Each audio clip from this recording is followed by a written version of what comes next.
we are going to take a look at a rebind from SDG Rebinds.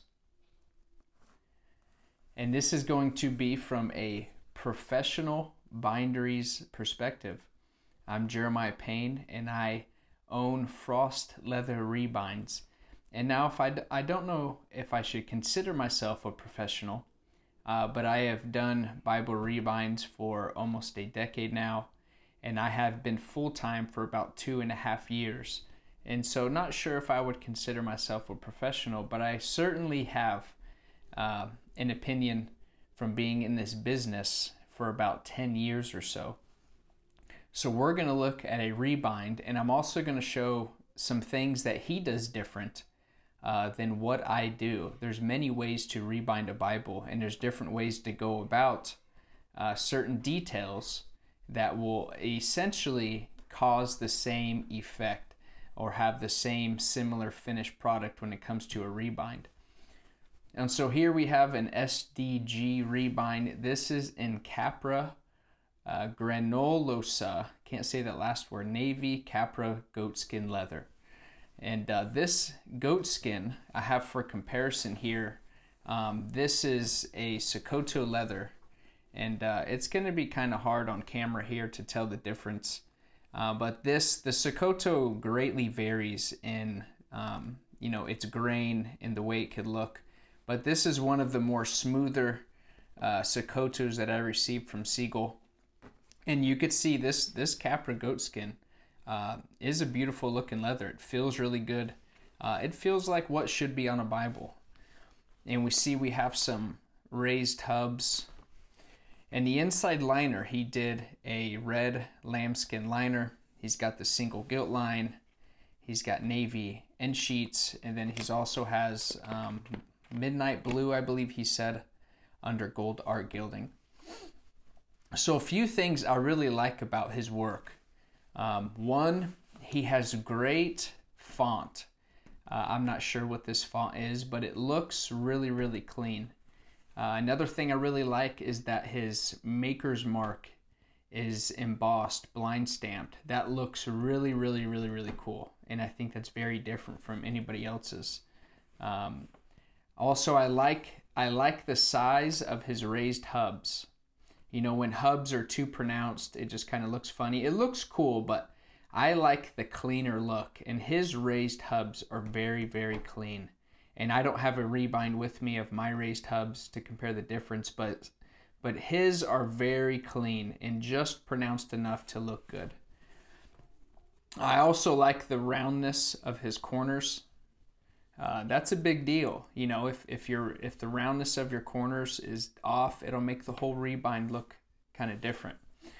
And also he has very straight foldovers, clean foldovers. So a few things that he does different that I do not do is the first thing is the perimeter stitching. And I might be the only bindery, I'm not sure, but I might be the only bindery that I use machine stitching. But he does hand stitching, it looks like, or he has a saddle stitch machine. And so I'm not sure what he charges. You know, I didn't take the time to look up what he's charging for his perimeter stitching service. But whatever he's charging, it's worth it because, you know, this probably takes him 30 minutes to an hour. Where if, you know, I got a rebind of mine here, and this is machine stitched. So you could see the machine stitching compared to a hand stitching. The threading is just going to be a bit thicker, where the machine stitching is going to be a little bit more subtle. And no matter what, if you get stitching on a Bible rebind leatherline cover, it does add some strength and longevity to the cover, though I believe perimeter stitching more is decorative. It's kind of overkill. You know, if you're able to tear through a leather line cover that's thick, you are abusing your Bible. So, but there's a difference between what he does and I do. I do machine stitching. He does perimeter stitching by hand or saddle stitching with thicker thread. Another thing he does that he told me is he lines the lambskin liner before he uses it on the exterior cover. I'm not sure what material he uses, but it definitely creates a stiffer cover. It's still very soft and supple, will break in well, but it holds its substance. That's what I like. Now I have here's a Sokoto, and it's lined with lambskin, but I don't put an extra material in between them, so it creates a thicker cover and a more flexible cover. But as you can see, it still holds its rigidity. It still holds its substance. Where he actually lines the material, and it makes it a little thicker, and it feels good. There's nothing wrong with it. Well, we're getting blown out in our feed here. There we go.